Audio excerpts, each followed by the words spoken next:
ఆవేదనతో రెండు మాటలు చెప్పిండ్రు. మేము ఓటేసి గెలిపిస్తే ఓటేస్తాము, ఆ నాయకుడు ఆ పార్టీలో ఉండాలన్నటువంటి చట్టం రావాలని. చట్టం వచ్చింది.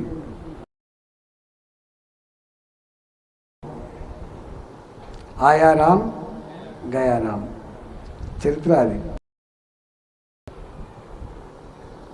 ఇవాళ కూడా బాధ అనిపించే ఒక సన్నివేశం చెప్తా. కాంగ్రెస్ పార్టీ మన మేనిఫెస్టోలో పెట్టింది, నాయకుడు పార్టీ మారితే శాశ్వతంగా సభ్యత్వం రద్దు చేయాలి మేనిఫెస్టోలో పెట్టింది. అది బంద్ చేయి. ఇక ఆ మేనిఫెస్టోలో పెట్టిన పార్టీ మొన్న పార్లమెంట్ ఎన్నికలలో బీఆర్ఎస్ పార్టీలో గెలిచినటువంటి శాసనసభ్యుడు ఆయనను తీసుకొచ్చి సికింద్రాబాద్ ఎంపీగా పెట్టిండు.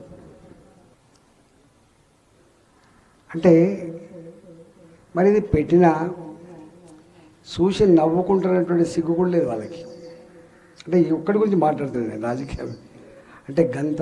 అంటే ప్రజలని గొర్రెలు అనుకుంటారా, వాళ్ళకు తెలివి లేదనుకుంటారా, ఆలోచన లేదనుకుంటారా తెలియదు, కానీ అట్లాంటి పరిస్థితి దాపరించింది. పాపం ఆనాడు దీన్ని తెచ్చింది రాజీవ్ గాంధీ గారే, ఈ చట్టాన్ని తెచ్చింది రాజీవ్ గాంధీ గారే. కానీ పాపం వాళ్ళు ఏమనుకున్నారంటే ఏదో ఒక్కడిద్దరు పోతే ఆపచ్చు అని చెప్పి అనుకున్నారు. కానీ 2/3 కనుక సభ్యులు పోయి డిజాల్వ్ చేసుకొని ఒక పార్టీలో కలిస్తే చెల్లే పరిస్థితి వచ్చింది. కేసీఆర్ దాన్ని అడ్డం పెట్టుకొని 18 మంది శాసనసభ్యులు ఉంటే 12 మంది శాసనసభ్యులు వచ్చేదాకా మెల్లమెల్లగా జమ చేసుకొని ఫస్ట్ వాడికి ఇంత ఇచ్చి, సెకండ్ వాడికి ఇంత ఇచ్చి, ఇంకొక 2 అయితే ఇక గోల్ కొట్టచ్చు అంటే ఆ ఇద్దరు కోరుకున్నంత ఇచ్చి 12 మంది శాసనసభ్యులు తీసుకొచ్చి పార్టీని మెరిచేసినటువంటి చీకటి అధ్యాయాన్ని మనం చూసినాం. ఇక్కడ వాళ్ళు అదే పని చేసిండ్రు, మళ్ళీ వీళ్ళు కూడా అదే పని చేస్తారు. తెచ్చుకోవాల్సింది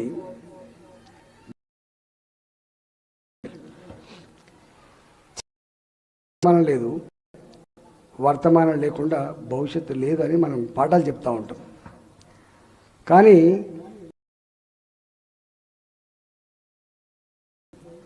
ప్రజలు కూడా దీన్ని మర్చిపోయినా చెప్పి భ్రమించి ఈ చిల్లర పనులను చేస్తే జరిగే పరిణామం ఏంటంటే ఓటేయడానికి ఎవరు వస్తలేరు. మీరు అందరూ చూసినా కోపంగా ఓటేయడానికి ఎందుకు రావాలి? మేము ఇంత కష్టపడి మేము ఓటేస్తే మా గౌరవాన్ని నిలబెడతలేరు. మేము కానీ ఒక్క మాట వీరస్వామి గారు కదా, రాంబయ్య గారు, ఒక గొప్ప మార్పు ఏం జరిగిందంటే, నేను ఈ మధ్య ఓట్లు వేయని అధికారులు నేను అడిగిన, ఎందుకు మీరు ఓటుకు రారు అంటే, లేదు సార్ ఈసారి వేస్తాం. డిస్టర్బ్ చేయకు, జర ఏమవుతుంది చూడు, జరా డిస్టర్బ్ అంటే అర్థం ఏంటంటే, వాళ్ళన్న గొప్ప మాట ఏంటంటే, ఎంత గమ్మతైన వ్యవస్థలో ఒకసారి చూడండి. మనం కేసీఆర్ని ఒడగొట్టాం, కాంగ్రెస్ పార్టీని తెచ్చినాం, కసితో తెచ్చినాం.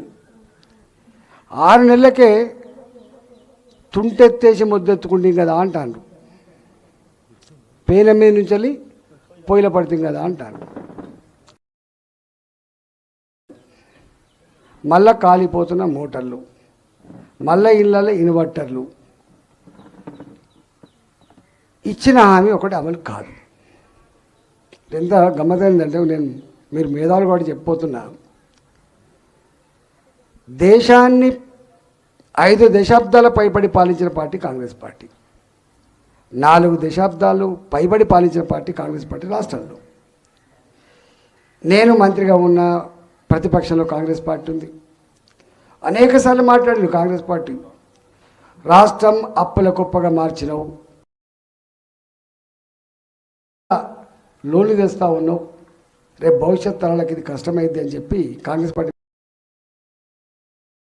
ఒక మాటలో చెప్పాలంటే ఆర్థిక వ్యవస్థ కుప్పకూలిపోయిందని చెప్పడం మాట్లాడింది.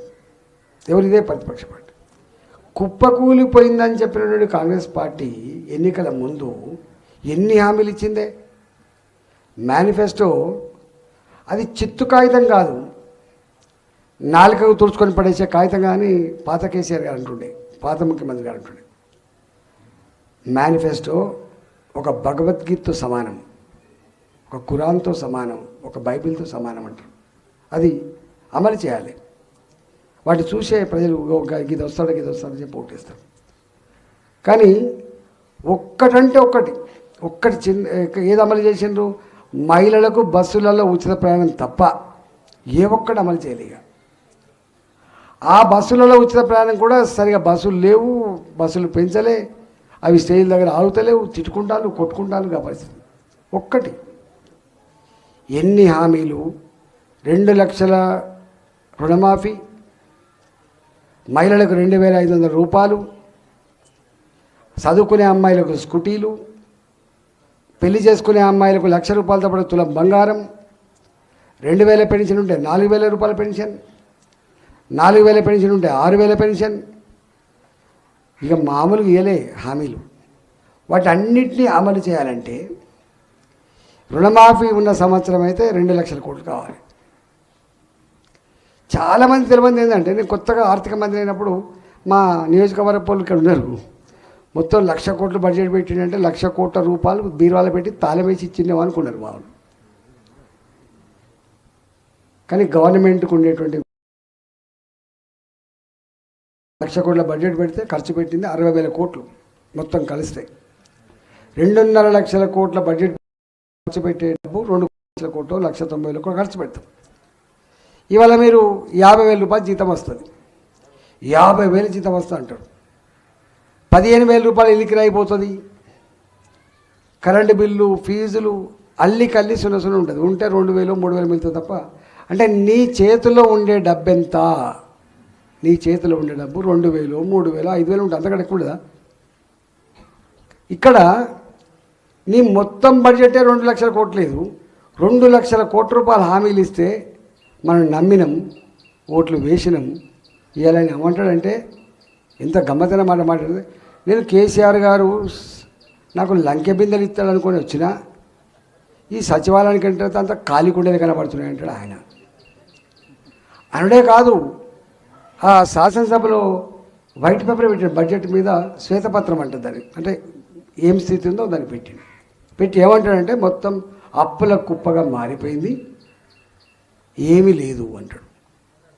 మొన్న పార్లమెంట్ ఎన్నికలు అయినప్పుడు ఎట్లా ఒక్కటి అమలు కాకపోయా ప్రజలు అసహించుకుంటారని చెప్పి ఆయన నమ్ముతాడని చెప్పి అర్థమై దేవుని మీద ఒట్టేస్తాడు. 2 లక్షల కోట్ల రూపాయలు రుణమాఫీ చేస్తా, దేవుని మీద ఒట్టు పెట్టుకుంటా అని చెప్పి ఆగస్టు మాసమా మొన్న ఇది ఇచ్చిండు. ఇంకేం హామీ ఇచ్చిండు? ఆగస్టు 10 ఇచ్చాడు. ఇంకేం హామీ ఇచ్చిండు చూసారా మీరు?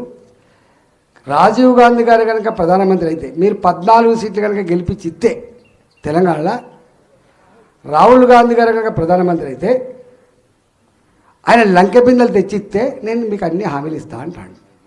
అవుతుందానే? నా 543 సీట్లు ఉన్నటువంటి ఈ దేశంలో 250 సీట్లు కూడా పోటీ చేయని కాంగ్రెస్ పార్టీ, ఏపీ లాంటి రాష్ట్రంలో ఒక్క సీటు కూడా 25 సీట్లు పోటీ చేస్తే ఒక్క సీటు కూడా రాని కాంగ్రెస్ పార్టీ ఎప్పుడు గెలవాలి, ఎప్పుడు ప్రధానమంత్రి కావాలి, ఎప్పుడు లంకె బిందెలు రేవంత్ రెడ్డికి ఇవ్వాలి, రేవంత్ రెడ్డి మన హామీలు అమలు చేయాలి చెప్పండి. సాధ్యమవుతుందా?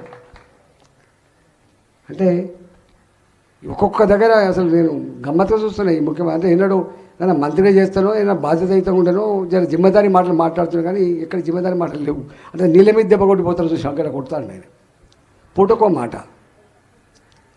ఓ దగ్గర పోయి అంటాడు, మీరు ఓట్లేసి గెలిపియండి, గిన మంత్రి చేస్తా అంటాడు. అంటే ఇవన్నీ కండిషన్లు పెట్టినాం. అప్పుడేమన్నా ఏ కండిషన్లు పెట్టలే. బాజాబ్తా నాకు ఓటేయండి, ముఖ్యమంత్రి అయితే తెల్లారి సంతకం పెడితే నీకు ఇత్తిని. ఈ మాట అన్నమాట వాస్తవం కదా. 6 నెలలు అవుతుంది వాళ్ళు లేవు. ఇక వాళ్ళు చెప్పింది సత్యం. అరే జీపీఎఫ్ కింద డబ్బులు జమ చేసుకుంటే బిడ్డ పెళ్ళికో ఇల్లు కట్టుకోవడానికో కొడుకు ఫారెన్ పంపడానికో లోన్ కోసం పెట్టుకుంటే ఇవ్వలేని దుస్థితిలో ఉంది ఈ రాష్ట్రం. కేసీఆర్ మాటలు నమ్మినాం. నేను ఆర్థిక మంత్రిని. దేశంలోనే అతి వేగంగా అభివృద్ధి చెందుతున్న రాష్ట్రం తెలంగాణ చెప్పి ఆయన చెప్పి నేను కూడా చెప్పిన. అంతేకాదు ధనిక రాష్ట్రం అని చెప్పినాం, సంపద కుదరని రాష్ట్రం అని చెప్పినాం, రాజు తలుచుకుంటే దెబ్బలు కుదవా అని చెప్పిండు కేసీఆర్. కానీ ఎలకల పడ్డాడు. నీకు ఈ సందర్భంగా సన్నివేశం చెప్పిపోతా. 2018లో నేను ఆర్థిక మంత్రిని. ఎన్నికలకు పోతున్నాం, 6 నెలల ముందు ఎన్నికలకు పోతున్నాం. నన్ను అడిగిండు, ఏమా ఈటల గారు మరి నువ్వు ఆర్థిక మంత్రి అవుతుంది, మరి మనం ఏం హామీ ఇవ్వాలి అన్నాడు. మనం చేసిన పని బ్రహ్మాండంగా ఉంది, ₹1 హామీ ఇవ్వకు, స్టేట్గా పోదాం, ప్రజల ఆశీర్వాదం కోరుదామని చెప్పాను. అగో కాంగ్రెస్ పార్టీ 2 లక్షల రూపాయల రుణమాఫీ చేస్తానంటే నీ భాషలో చెప్పాలంటే కత్తి కాదు నెత్తి కాదు వాళ్ళని మర్చిపో అని చెప్పాను నేను. ఆయన భాష మాట్లాడతారు కదా, కత్తి కాదు వాళ్ళది నెత్తి కాదని.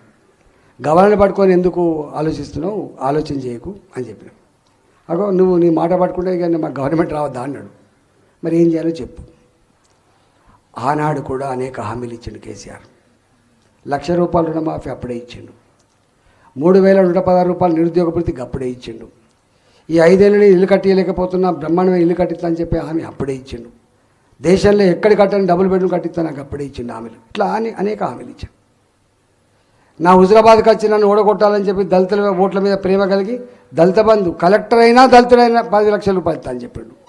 ఎంత బాధ అనిపిస్తా అంటే, ఒక డివిజనల్ ఇంజనీరింగ్ ఎలక్ట్రిసిటీ డిపార్ట్మెంట్ 1,50,000 రూపాయలు జీతం ఎత్తితే గాయనకు కూడా కారు వచ్చింది 10 లక్షల రూపాయల. అంటే అట్లా దళిత బంధు కూడా ఇచ్చింది.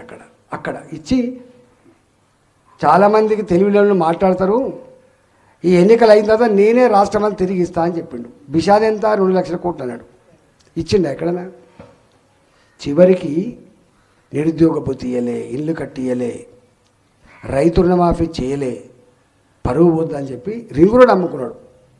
రింగు రోడ్ అమ్ముకుంటే వచ్చిన 7,800 కోట్ల రూపాయలు, హైదరాబాద్లో ఉన్నటువంటి భూములు అమ్ముకుంటే వచ్చిన పైసలు తీసుకుపోయి బ్యాంకులో కడితే వడ్డీకే సరిపోయింది తప్ప అసలు తీరలేగిందారు. ఈ స్థితిలో ఉన్నటువంటి ఈ రాష్ట్రంలో రేవంత్ రెడ్డి గారు వచ్చి 34,000 కోట్ల రూపాయలు ఒకేసారి ఆగస్టు 10వ తారీఖు లోపు చెల్లిస్తా దేవుని మీద ఒట్టని చెప్తే, ఇప్పటి ఆర్థిక మంత్రి, కొత్త ఆర్థిక మంత్రి హరీష్ రావు గారు ఏమంటాడు, నువ్వు కనుక ఇస్తే నేను రాజీనామా చేస్తా అని చెప్పి అమరవీల స్థూపం దగ్గర పోయినట్టుంది ఆయన. అంటే రాజకీయాలు గంత భ్రష్టు పట్టిపోయినాయి, బాధ్యత లేకుండా అయిపోయినాయి, జిమ్మెదారితనం లేకుండా అయిపోయాయి. అందుకనే యథా రాజా తథా ప్రజ. పాలకులు గొప్పగా ఉండాలి, పాలకులు ఆదర్శవంతంగా ఉండాలి, అప్పుడే ప్రజలు ఆదర్శవంతంగా ఉంటారు తప్ప ప్రజలు ఆదర్శవంతంగా ఉండరు. ప్రజలు తప్పు కాదు, కానీ ఒక గుణాత్మకమైన క్వాలిటేటివ్ చేంజ్ వచ్చింది సాంబయ్య గారు.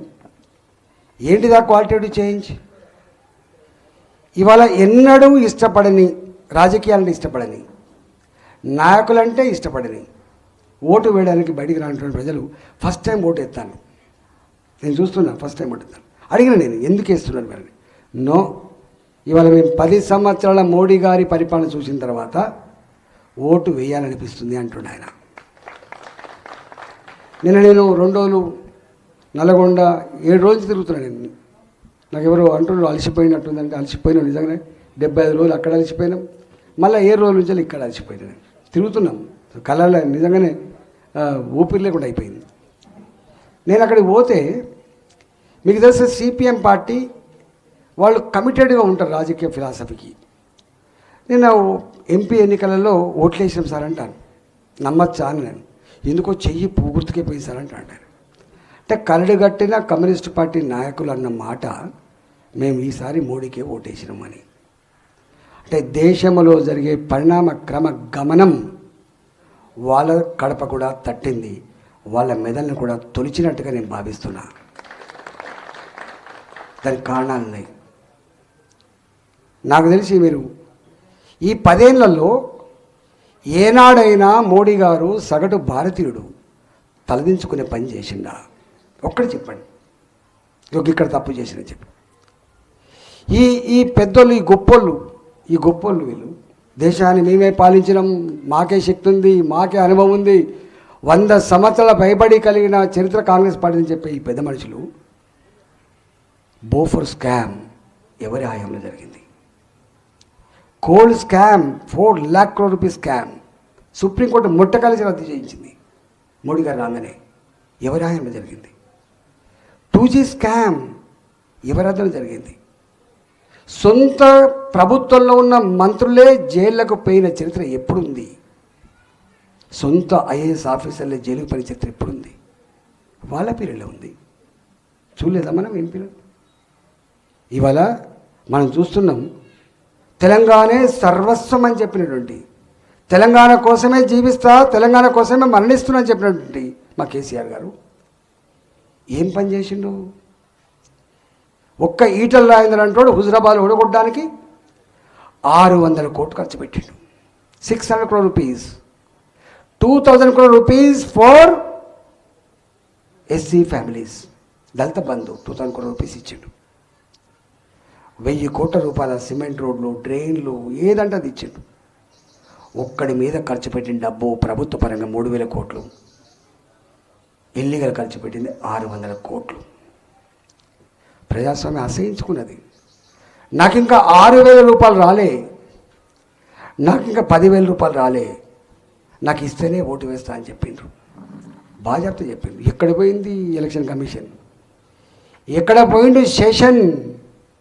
ఎక్కడ పోయింది ప్రజాస్వామ్యం అని చెప్పి నేను మోడీ గారు చెప్పిన.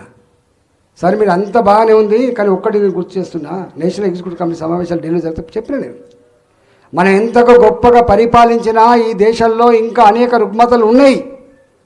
ఆ రుగ్మతలలో తెలంగాణలో అటుకులు బుక్కి ఉపాసం ఉండి ఉద్యమాన్ని నడిపినని చెప్పే కేసీఆర్ అతి తక్కువ కాలంలో 600 కోట్ల రూపాయలు ఒక హుజరాబాద్లో ఖర్చు పెట్టి ప్రజాస్వామ్యాన్ని మాట్లాడే బిడ్డను గొంతులోకే ప్రయత్నం చేస్తే ఎవరు కాపాడాలి దీన్ని అని చెప్పి అడిగిన నేను.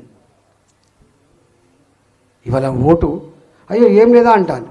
బాధ అనిపించే అంశం ఏంటంటే, తెల్లారి ఓట్ల రోజు తెల్లారి లైట్లు బంద్ చేస్తలేరు, టీవీలు బంద్ చేస్తలేరు, తలుపు బంద్ చేస్తలేరు. ఏంటిది అది? ఎటుపోతున్నాం మనం? ఎటుపోతున్నాం మనం? ఏమవుతుంది మనం? మాలాంటి వాళ్ళము ప్రజల్ని నమ్ముకున్నాం, ధర్మాన్ని నమ్ముకున్నాం, శ్రమని నమ్ముకున్నాం. మేము మమ్మల్ని ఎవడు కాపాడాలి? ఎంత ఇన్సల్ట్ అంటే, insult not for me, insult to the democracy. నా నియోజకవర్గంలో ఇప్పటిదాకా వారు విజయచంద్ర ఒక మాట చెప్పిండ్రు, ఏ కుటుంబాన్ని కదిలించినా నువ్వు చేసిన సేవలు ఇట్లా కనపడుతున్నాయి, ముఖస్థుతికి చెప్తానని అన్నాడు. 2 ఏళ్ళు చెరబట్టిండు నా నియోజకవర్గాన్ని ఎట్లా ఓడగొట్టాలి వీళ్ళని. మరి నేనే వస్తున్నా, వీడి ముఖం ఆశంప కనపడుతుంది. 2 సంవత్సరాలు కష్టపడ్డాడు. సో అదే డిఫరెంట్ స్టోరీ. ఇవాళ అట్లా నన్ను అన్న మాట ఏంటంటే, స్వయంగా ప్రజలన్న మాట. నాకు అంతకుముందు డబ్బులు అంటే తెలియదు, లిక్కర్ అనేది తెలియదు, దండం పెట్టేస్తున్నా కోట్లేసుడు. బిడ్డ నువ్వు గెలవాలి, వాడు పువ్విస్తున్నాడు, నువ్వు పత్రం ఇవ్వమని చెప్పింది నన్ను. నేను పత్రి ఎక్కడ తెచ్చేయాలి? ఇవి బిడ్డ అన్నారు, లేకపోతే ఓడిపోతున్నా అంటే ఒక వెల్విషర్గా అడిగిన మాట చెప్తున్నా నేను. ఇలా గది స్థితి. ఇవాళ మోడీ గారు తెలంగాణ రాజకీయాల గురించి మాట్లాడుతున్నప్పుడు ఇట్లా విసుకెత్తిపోతుంటాడు. ఏంది ఈ డబ్బు ఏంది కథ ఏంటంటే, అయింది సార్ మరి ఏం చేస్తావు, పెట్టు దృష్టి పెట్టు. మన ఫస్ట్ టైం మాట్లాడిపోయింది వారు. 6 నెలల కాలే ఈ గవర్నమెంట్ వచ్చి, భారత హోంమంత్రి గారు మాట్లాడు డబుల్ ఆర్ ట్యాక్స్ గురించి మాట్లాడు, భారత ప్రధానమంత్రి గారు మాట్లాడు డబుల్ ఆర్ ట్యాక్స్ గురించి. డబుల్ ఆర్ ట్యాక్స్ అని మీకు తెలియదు. ఆనాడు పర్మిషన్ ఇస్తే మళ్ళీ వాళ్ళని పిలిపించి, నువ్వు ఆయనకు 100 ఇచ్చినావు, నాకు 150 ఇస్తలేదని చెప్పి బ్లాక్మెయిల్ చేసి వాడు డబ్బులు అడుగుతున్నారు. 1000 కోట్ల రూపాయలు. నా ప్రైవేట్ స్కూళ్ళలో పనిచేసే టీచర్లకి 10,000 రూపాయలు జీతం లేదు, 12,000 రూపాయలు జీతం లేదు. వాళ్ళ పేరెంట్స్కి జబ్బు చేస్తే దవాఖాన తీసుకుపోయే పైసలు ఉండవు. వాళ్ళ పిల్లలు అక్కడ పోయి ఇది కనుయమ్మ అంటే కొనిచ్చే స్థితి ఉండదు. ఎక్కడ పోయింది ఇది? నా Ambedkar development with equal distribution అని చెప్పిండు. సమస్త సంపదలు సమస్త ప్రజానికం యొక్క అవసరాలు తీర్చాలని చెప్పిండు అంబేద్కర్. రాజ్యాంగం మీద ప్రమాణం చేసే పాలకులారా, ఇవాళ ఎటుపోతుంది వ్యవస్థ అని చెప్పి ప్రశ్నిస్తాను. ఇవాళ మోడీ గారు ఒక 5-6 కార్యక్రమాలు నువ్వు ఎట్లా లెఫ్ట్ ఇష్టమై ఎట్లా సపోర్ట్ చేస్తావు అంటే ఎస్ సపోర్ట్ చేస్తున్నా బాగా చెప్తా, నాకు నచ్చింది కాబట్టి సపోర్ట్ చేస్తున్నా. రాకెట్ సైన్స్ యుగంలో నా మహిళలకు టాయిలెట్ లేవు కదా, ఉన్నాయా గ్రామీణ ప్రాంతాల్లో? చెంబు పట్టుకొని పోయిన మొదలాక ఈ రంగశాయిపేట 20 ఏళ్ళకి చెంబు పట్టుకొని పోయి ఉంటుంది. ఇవాళ స్వచ్ఛ భారత్ తెచ్చి నా సగటు భారతీయ మహిళ ఆత్మగౌరవంతో బతకాలని 12 కోట్ల ఇళ్లలో స్వచ్ఛ భారత్ కింద టాయిలెట్ కట్టించి గైలు ఆత్మగౌరవం కాపాడింది దేశం. నేను ఛాయలు అమ్ముకున్న కుటుంబం నుంచి వచ్చిన కాబట్టి అని చెప్పి సొంత ఇంటి కళ నెరవేర్చని చెప్పి ఈ ముఖ్యమంత్రి ప్రగల్భాలు పలికిండి కావచ్చు కాక, కానీ 4 కోట్ల మందికి ఇల్లు కట్టించి ఇవాళ సొంత ఇంటి కళ నెరవేర్చిన బిడ్డ మోడీ గారి ఇవాళ. కరోనా వస్తే కన్నీళ్ళు పెట్టలే. ఇవాళ చనిపోయినటువంటి ఇరాన్ ప్రధానమంత్రి ఏడ్చిండు కరోనా వచ్చినప్పుడు, ఓ దేవుడా కాపాడమని. ఎంత కష్టపడరు మీరు, ఎంత భయకంపితులైన మీరు. 1,00,000 కోట్లు ఉంటుంది ఆయనకు, ఏం లేకపోతుంది. కరోనాతో చచ్చిపోతే మళ్ళీ ఏంటి కుక్క సామైనా. కనీసం భర్త కూడా భార్య రాదు, కొడుకులు రారు, తీసుకుపోయి అనాథ శవాలక పూడ్చిపెట్టే పరిస్థితి నేను స్వయంగా చూసిన. నేను ఆ శవాల మధ్యలో ఉన్నా, ఆ పేషెంట్ల మధ్యలో ఉన్నా నేను. కానీ శవాల గుట్టలు కాలే దేశం. చాలామంది భయపడ్డారు. చైనా కాబట్టి తట్టుకున్నది, అమెరికా కాబట్టి దాన్ని ట్యాకిల్ చేయగలిగింది, భారత్ ఎట్లా తట్టుకుంటుందని చెప్పి అడిగినారు. తట్టుకున్నది. అతి తక్కువ కాలంలో బాజాప్తా ప్రధానమంత్రి గారు ఈ వేదన దూరం కాకపోతే మానవాళి మనగడికే ప్రశాంతకమవుతుందని చెప్పి సొంతంగా ఖజానా నుంచి డబ్బులు ఇచ్చి వ్యాక్సిన్ తయారు చేయించి 2 డోసులు ఉచితంగా ఇచ్చి 3rd బూస్టర్ డోస్ కూడా ఇవ్వడమే కాకుండా ప్రపంచ పేద దేశాలకు వ్యాక్సిన్ సప్లై చేసిన దేశం భారతదేశం. ఇవాళ దట్ ఈస్ భారత్ టుడే. ఎక్కడి నుంచి ఎక్కడికి వచ్చింది, ఎక్కడి నుంచి ఎక్కడికి వచ్చినాం మనం. భారత్ వాళ్ళ దృష్టిలో 3rd వరల్డ్ కంట్రీ, ఎదుగుతున్న దేశం, పేద దేశం. 1st world country America, Russia. 2nd world country Europe. 3rd world country Sri Lanka, Bangladesh, Afghanistan. Bharat ఇట్లాంటి దేశాలు. కానీ అట్లాంటి ఈ దేశం అతి తక్కువ కాలంలో తేరుకొని ఇవాళ అది తయారు చేసి కరోనా అని పేపర్లు వస్తే వస్తుంది అనుకుంటాను ఇవాళ. అది భారత్ ఇవాళ. చెప్పుకుంటే చాలా ఉన్నాయి. అసలు డెవలప్మెంటల్ ఆస్పెక్ట్లో మనం గీట్రాయి వాళ్ళకి వీళ్ళకి పోలిక లేదు. 1947 to 2014 how many kilometers of national highways in 10 years? ఎన్ని కిలోమీటర్లు ఒకసారి గూగుల్లో కొట్టండి తెలుస్తుంది మీకు. ఒకప్పుడు సమాచారం పేపర్లు చదువుకోవాలి, ఒకప్పుడు సమాచారం కొట్టు యూట్యూబ్లో పట్టుకుని వస్తుంది. పోలిక లేదు. గతుకుల రోడ్లతో 2 గంటల ప్రయాణం 5 గంటలతో ఎన్ని వెహికల్స్ ఖరాబ్ అయ్యేది, ఎంతెంత ఇన్వెస్ట్ అయ్యేదో. ఎప్పుడు కారకాలే. ఇవాళ 120 కిలోమీటర్ల స్పీడ్లో పోతున్నాను. ఇవాళ ఆ ఇన్ఫ్రాస్ట్రక్చర్ డెవలప్ అయింది. 2014 before 11 kilometers per day national highways construction. Today 37 kilometers per day construction national highways. ఏం కంపేర్ చేస్తున్నావు? ఏమొస్తావు నువ్వు మళ్ళీ ప్రధానమంత్రిగా? ఎన్నెన్ని అసలు ప్రపంచంలో నీ దేశానికి అప్పుడు విలువ ఉండేనా? చంద్రశేఖర్ గారు ప్రధానమంత్రి ఉన్నప్పుడు బంగారం కుదపడుతుంది తప్ప తీసం ఇయ్యలే. ఎప్పుడు మాట్లాడేది చంద్రబాబు నాయుడు గారి గురించి అయితే ప్రపంచ బ్యాంకు జీతగాడు అని చెప్పి మాట్లాడుకున్నాం. మీకు ఐడియా ఉండాలి. ప్రపంచ బ్యాంకు భిక్ష పెడితే తప్ప డెవలప్మెంట్ లేదు. ఏషియన్ డెవలప్మెంట్ బ్యాంక్ లోన్ ఇస్తే తప్ప ఒక రోడ్డు లేదు.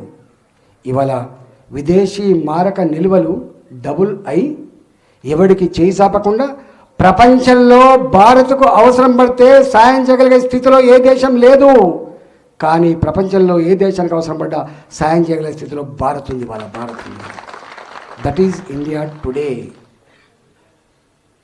అందువల్ల ఇవాళ ఇట్లా 100 ఉన్నాయి. Airport 76 2014, today 153. All India institute of medical sciences 2014 before 3, today 19. All India institute of medical science అంటే మామూలు కాదు. 19 ఇవ్వాలి. 16 ఇచ్చింది ఒక 10 ఏళ్ళల్లో మోడీ గారు. మన రాష్ట్రానికి కూడా వచ్చింది బీబీ నగర్లో. చాలా ప్రెస్టీజియస్ ఇన్స్టిట్యూట్. ఒకటి పెట్టాలంటే 3-4 వేల కోట్లు అవుతాయి. ఇట్లా అనేక రంగాల్లో అసలు ఒకప్పుడు నీ TV made in China, made in Japan, నీ cell phone made in Japan, today made in India, made in India. ఇవన్నీ ఏ సెల్ ఫోన్ ఇది? ఇలా సెల్ ఫోన్ ఉత్పత్తి రంగంలో భారతదేశం 2వ స్థానం సంతరించుకున్నది మొట్టమొదటిసారిగా. ఎలక్ట్రానిక్ వస్తువులు ఉత్పత్తి మాత్రమే కాదు, ఇవాళ మొట్టమొదటిసారిగా ఆర్మ్స్ ఎప్పుడు ఇంపోర్ట్ అయ్యి ఇవాళ మనం సెల్ఫ్ సఫిషియెంట్ అయినాం. మనం ఇలా రక్షణ పరికరాలు, రక్షణ రంగానికి సంబంధించి యాన్సిలరీ ఇండస్ట్రీస్ పెట్టి ఇవాళ ఎక్స్పోర్ట్ స్థాయి చేసే స్థాయికి వచ్చింది భారత్. అందువల్ల చాలా మార్పులు వచ్చినాయి. ఇవన్నీ ఒక ఎత్తు అయితే ప్రపంచంలో the strong leader and globe is Modi today. ఒకప్పుడు అమెరికన్ ప్రెసిడెంట్ ఉండేది, బ్రిటన్ ప్రెసిడెంట్ ఉండేది, రష్యన్ అధ్యక్షుడు ఉండేది, కానీ ఇవాళ మోడీ గారు. అందుకే మోడీ గారికి ఈ దేశంలో కాదు ఇతర దేశాలు కూడా ఎట్లొచ్చాయి భారత్ అగ్రస్థానానికి మీకు చాలామంది తెలియదు.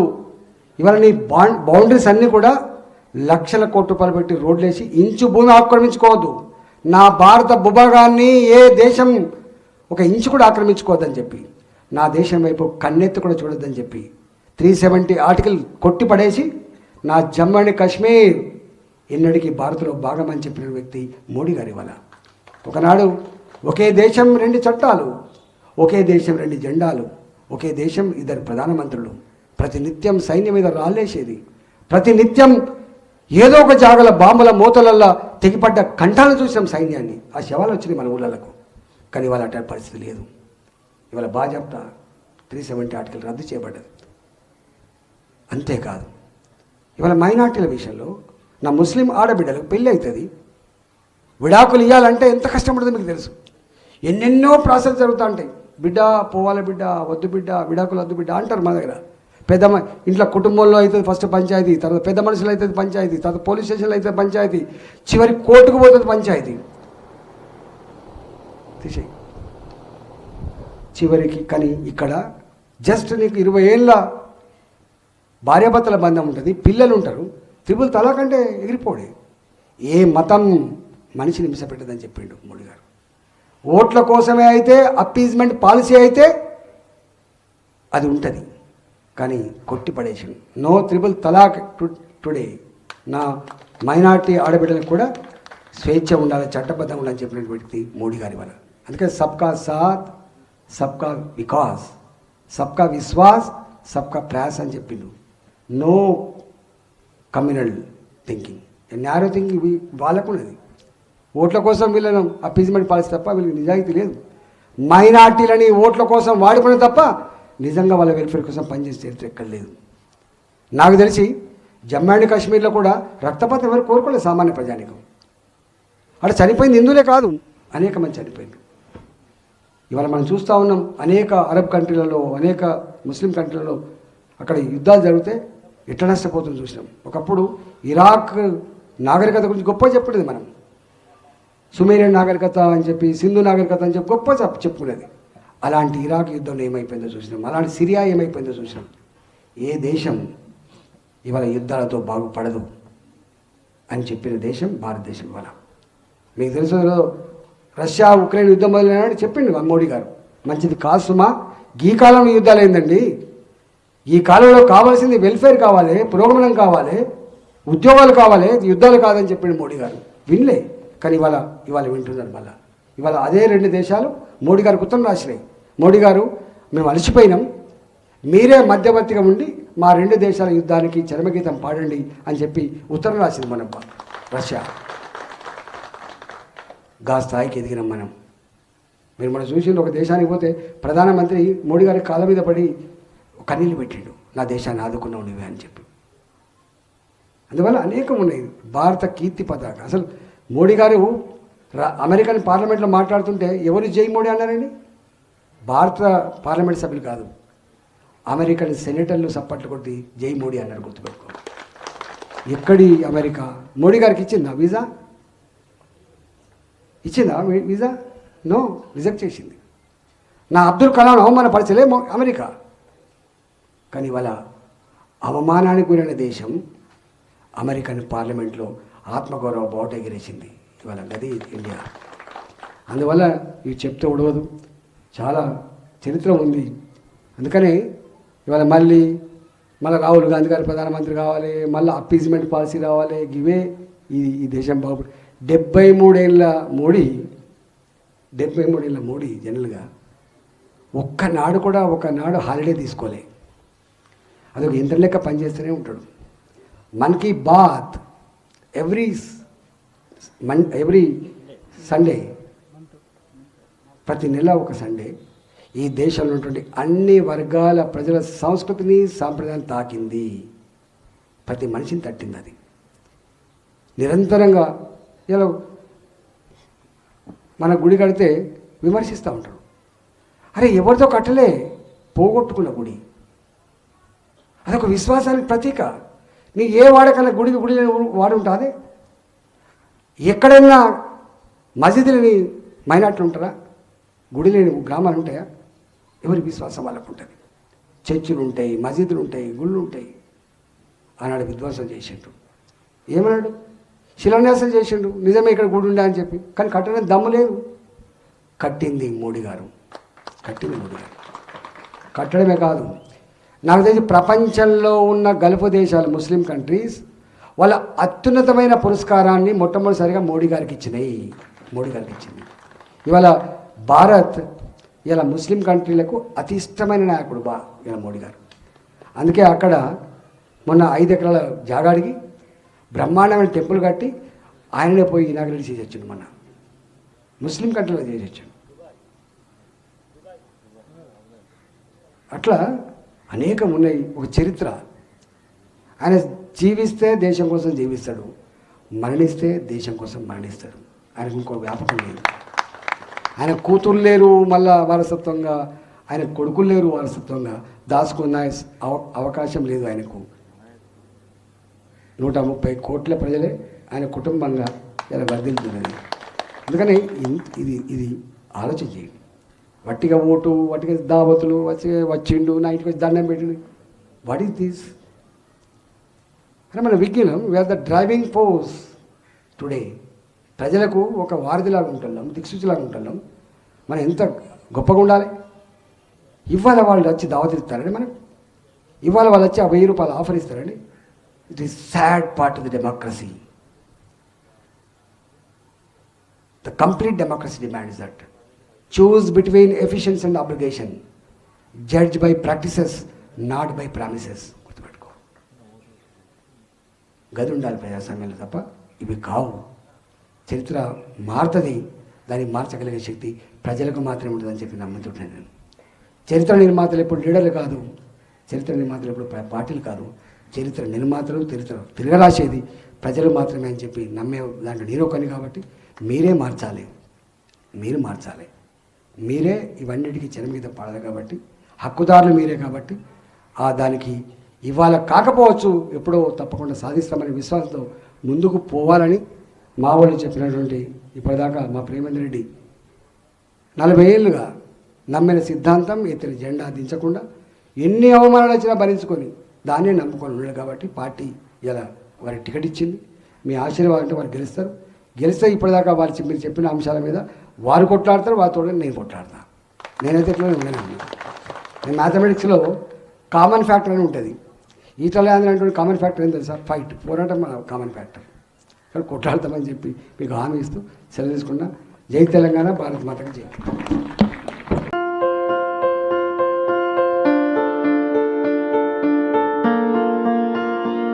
సంస్కృతి, సంప్రదాయం, ప్రేమ, ఆప్యాయత, రాజసం ఉట్టిపడే వేడుకలకు అనువైన ప్రదేశం ఎంఎల్ఎన్ కన్వెన్షన్ హాల్. కని విని ఎరుగని రీతిలో జరిగే మీ ఇంటి కళ్యాణ వైభోగానికి అందమైన కళ్యాణ వేదిక MLN convention hall. MLN convention hall ప్రత్యేకతలు: సువిశాలమైన wedding halls, centralize AC, banquet hall మరియు విశాలమైన డైనింగ్ హాల్, వధువరుల కోసం ప్రత్యేక ఏసీ మరియు నాన్ ఏసీ గదులు, నక్షత్రాల వెలుగులో పచ్చని పచ్చికపై పార్టీల కోసం అనువైన గార్డెన్. ఎంఎల్ఎన్ కన్వెన్షన్ లో సీసీటీవీ పర్యవేక్షణతో పూర్తి భద్రత. ఎక్స్పీరియన్స్ అండ్ ప్రొఫెషనల్ వర్కర్స్ గల అన్నపూర్ణ గ్రూప్ వారి సేవలు 2000 వాహనాలు పార్కు చేసేందుకు సువిశాల పార్కింగ్ సౌకర్యం. మీ ఇంట జరిగే అన్ని శుభకార్యాలకు, పెళ్లి, reception, engagement, birthdays, get together, corporate events, ఏ ఇతర శుభకార్యాలకైనా అందమైన వేదిక ఎంఎల్ఎన్ కన్వెన్షన్ హాల్. బుకింగ్ కోసం సంప్రదించండి 7550438888 మరియు 7550428888. మా అడ్రస్ చీర్యాల లక్ష్మీ నరసింహస్వామి దేవాలయం ప్రక్కన near outer ring road, Keesara junction, Cheeryal గ్రామం, మేడ్చల్ జిల్లా.